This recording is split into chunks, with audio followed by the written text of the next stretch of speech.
builder Janie Pendleton. We're back in the kitchen. Well, actually, we're back outside and in the kitchen.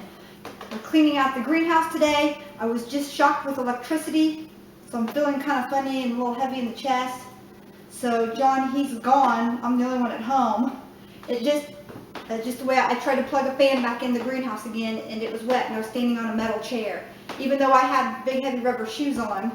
And so when I did that, I got shocked. So it went down my fingers, but I felt it kind of go up into this area here. Ever since then, I felt fine right afterwards, but within maybe 25-30 minutes later, I feel like I can't hardly breathe. I feel heavy chested, so I'm just came in the house to kind of rest for a minute. But we're gonna keep going because I got winterizing stuff to do. So I've got a big fire going in the fireplace. Somebody had asked me if I ever cook in the fire in the outdoor fireplace, and I have a grill right next to it, which we usually use, but I do also sometimes cook just for the fun of it in the fireplace. So I've got plenty of coals going on in there from the wood. I'm burning some oak right now. I've got a lot of nice rich red coals going, a lot of heat, and I'm going to make some macaroni and cheese. Okay, I'm gonna make macaroni and cheese and some brats, and we're gonna roast some brats. So we're gonna roast some brats on the fire. Got the greenhouse all washed down and clean. We're gonna show that to you, and we're gonna show you how we make the gluten-free, quick gluten-free packaged macaroni and cheese on the outdoor fire. Okay, this is just to kind of get you started to show you that you can do it. Now what we have here, let's make sure you can see. Yes, you can. Now I'm saving some bottles here for some apple juice. Those big bottles that I got on sale for $1.50 of apple juice, the pure apple juice. Well, I saved the bottles because I know I'm going to refill them up again with my own juice. And remember, I got another steam juicer, so now I'm going to have two running. All right, so we boiled some water in our hot water kettle. We just have some great value gluten-free rice pasta with cheese sauce, and this is just a package of the cheese sauce. Nothing fancy. You can add vegetables like peas, frozen peas or something to this, that's fine. And we're going to read the directions here. Where are the directions? Okay, it just says stir pasta into 6 cups of boiling water. Okay, all right, well, we'll just do it naturally. Okay, so give it a good stir so it doesn't stick. We don't want to put this in yet because we're going to drain the water. And we're starting with boiling water. Now I'm going to run out while this is still hot and near boiling. I'm going to put a little salt in here, and I'm going to run this out and put this on the fire.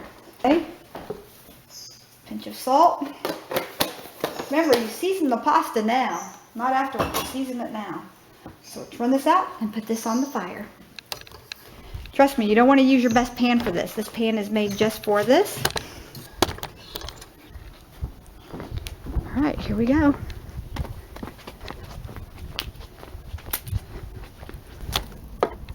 You can see I've got the grill winterized for the winter, so we can't use the grill. Pop this off. Get you where you can see.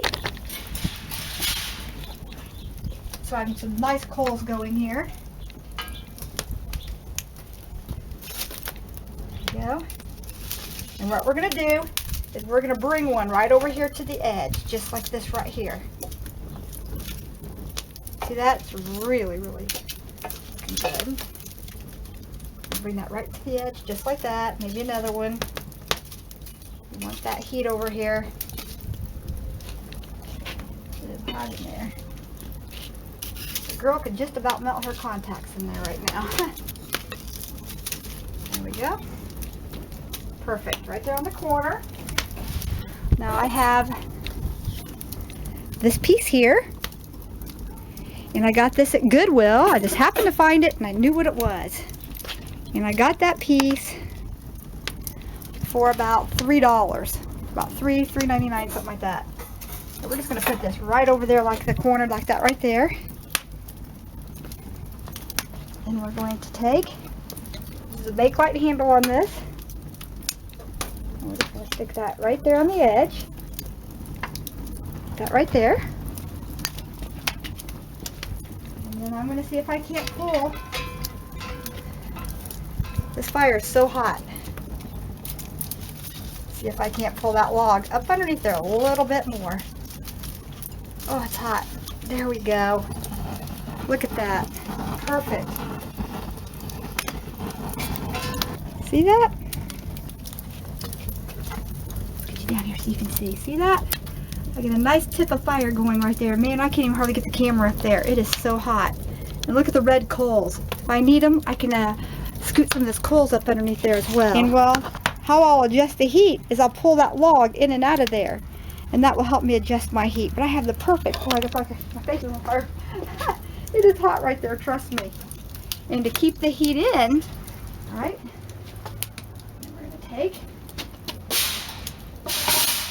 that way nothing pops out and puts a hole in my fabric, in my furniture. And the end of that log has just a perfect, it's like a little lit match in there. And my water is actually starting to reboil in here again. Let's show you that. See, the water's starting to reboil in there.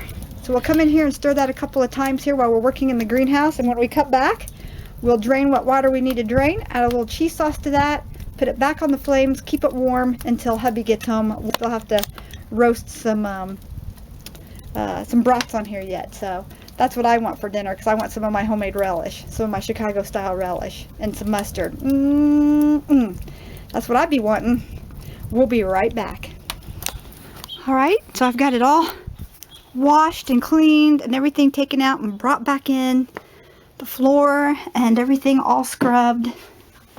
And I just have to plug in the fan in the heater when this kind of dries. And you can see here that I have some breaks. The greenhouse does not work if there's breaks, all right? And the big winds came along here and broke these. So now I've got to get this dry in here. I'm going to tape this off because the company wouldn't send me new ones. This is that Snap and Grow greenhouse. They wouldn't send me new ones. The new ones look like this. They don't have the crossbar going this way, see? And see, that's where they're breaking, where they're weak. Well, every time I've called, I've not gotten any response. You can see where I've exchanged some of them out. All right, my fig trees are in here. My geraniums are in here. I'll start growing some other things in here. I've got the top up, and I have the wax piece here that I'm going to put on that so it can raise itself up and down. I'm going to collect some water bottles. You can paint these black. They'll absorb the heat. Plus, you can use this in the wintertime for watering. And I'll put some links to my videos of my greenhouse from last year and the year before in the show more button. And the frost, not the frost, I think I didn't water these. I think I got a little busy. And these are transplants, so they're not doing really great. But yeah, we'll just pick off the flowers on these. And then these are some mums, and they look like they're starting to come back down in there. See that? They're starting to come back. That's good. All right, so we're going to let this dry out. All right, we're going to let that dry out. And we're going to go get a fresh spoon because I dropped this one. All right, that's where we're at.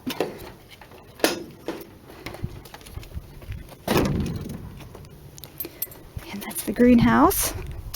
And this is what we're going to put over it this year. So that way we don't have all that breaking. See how that's kind of concaved right here, but that one's not? That's from that weak point that they had. And you can see I've been slowly having to replace them. But this is what we're going to put over the top of it. And then we'll have to roll it up. But this should work. There we go. Doing really well. We're going to give that a stir. Because this is gluten-free pasta, this just gets done a lot quicker than regular pasta. So this pasta 7 to 10 minutes, probably about 10 minutes on the fire. And then regular pasta would probably be about 15 to 20 minutes on the fire. We're going to take one here and sample it. Get it, there we go. Not quite there. I think what I'm going to go ahead and do is I think I'm going to put the lid on. That'll help. That'll help that to heat up a little bit more, and we'll move some more fire underneath of it. Trust me, it's hot in there. Okay, it actually kind of boiled over there just a little bit, but that's fine. Just sit that on. Oh yeah, it's nice and bubbly. Nice and bubbly. I'll drain that here real quick. Nothing sticking to the bottom. Everything looks good. That's more than ready. More than ready. And we'll add the cheese to that. So let's go ahead and drain it and add the cheese to it. Alright, now I'm just going to kind of set this aside and get my brat done. I'm just going to add the cheese sauce to this. And you can make this however you like. I'm just making it the quick way so I can show you how it's done. So there you have it.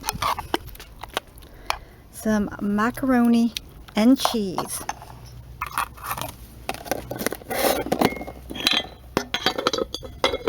Now what you want to do to keep this warm is you can sit it back on here, out and away from the fire. You see that? Look at that. It's getting nice and done and sweating. Let's go ahead and roll it over here. There we go. This trivet works for so many things. It really does. Alright, I hope you've enjoyed this episode of Do I Actually Use My Fireplace to Cook On? And you can see here by this trivet, yes I do. Now I don't know where you could get a trivet like this, but I suppose you could make one. You could look on eBay and see if, see if they have one. I don't know. But all I know is it works. Alright, we're going to give this a try. It's warmer by the fire, that's for sure. Alright, we're going to give the macaroni and cheese a try. It's still really hot.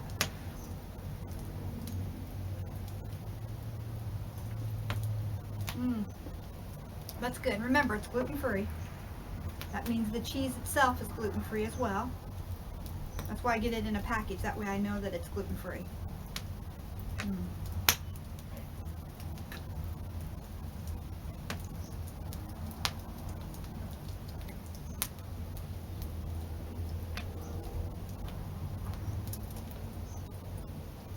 Has a little bit of a smoky flavor to it, actually. And that's good, right? Let's try the brat. My brat got a little bit done on that side. That's the way I like them, a little crispy on the outside.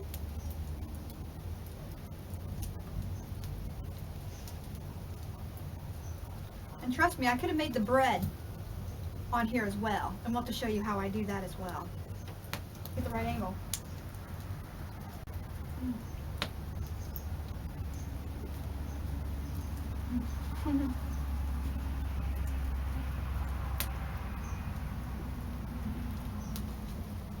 Dripping just the way I like it. That is good. I conserved energy. I made everything on the fire. My shirt's already dry from where I got soaking wet cleaning out the greenhouse.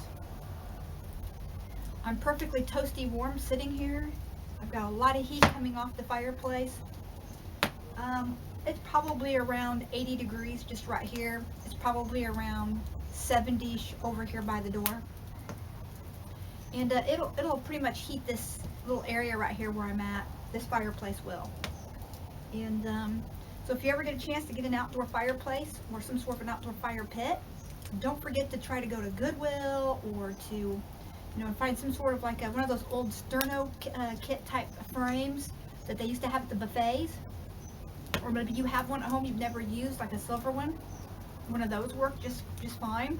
You just want to get it up and off the coals, just enough so that you can get a log to light the end, kind of like a match, and get it pretty hot in there.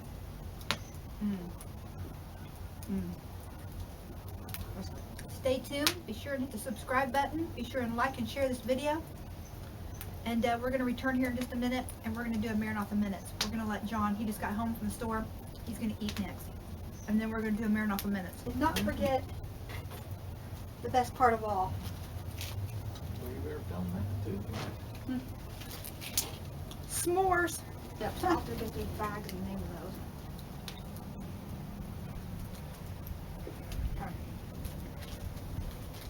I think it's going to take 2 marshmallows in here. These are small marshmallows. After having the big campfire ones, these seem small. Okay. Actually, there you go. That's perfect.